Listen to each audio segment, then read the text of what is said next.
Hi, everyone, and welcome to another episode of Finance on Your Terms with me, your host, Mike Benaziak. Thank you so much for coming back. Last week, we introduced the first in a few videos regarding the CARES Act that was passed back in late March, early April. And because life was really crazy back then, you may have missed some of the opportunities or some of the advantages for you that the CARES Act provided. So I wanted to continue along with that topic today. Now, this portion of it kind of concerns older individuals, usually retired individuals or maybe close to retired individuals, but those that have to take required minimum distributions. Now, if we go back even further to the beginning of 2020, the Secure Act actually pushed back the required starting date if you weren't already required to start taking RMDs. That pushed that back from 70 and a half to 72. But what this concerns is that if you are required for those reasons to start taking RMDs, or if you've been taking RMDs, they are waiving that for 2020. So if you would normally have to take a required minimum distribution this year, you don't have to this year.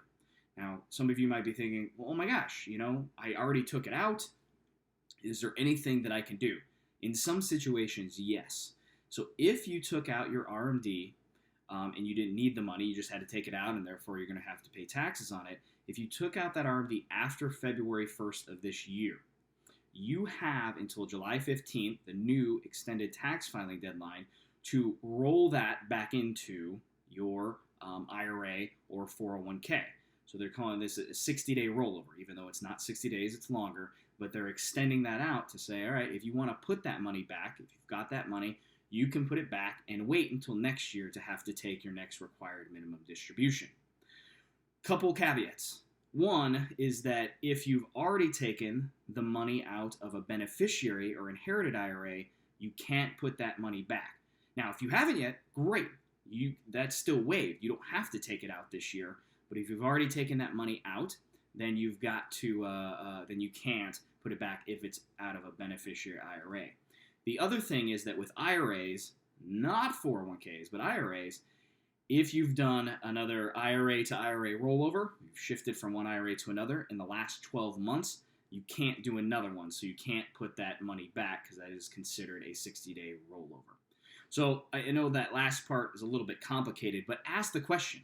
So step number one, if you were normally going to have to take out an RMD this year, you don't have to. If you don't need the money, keep it invested, keep it saving, keep it growing for you, hopefully. If you have taken out that RMD after February 1st of this year, 2020, there might be an opportunity for you to roll that or put that money back where it was originally. So that was today. RMDs, we covered the extended tax filing deadline and contribution deadline last week. We've got one more topic coming up for you next week, and that I think will close out this series on the CARES Act. Share the video. Continue to send your feedback. Love to learn what topics that you're interested in. But otherwise, this has been Finance on Your Terms with Mike Benaziak, and I will see you next week.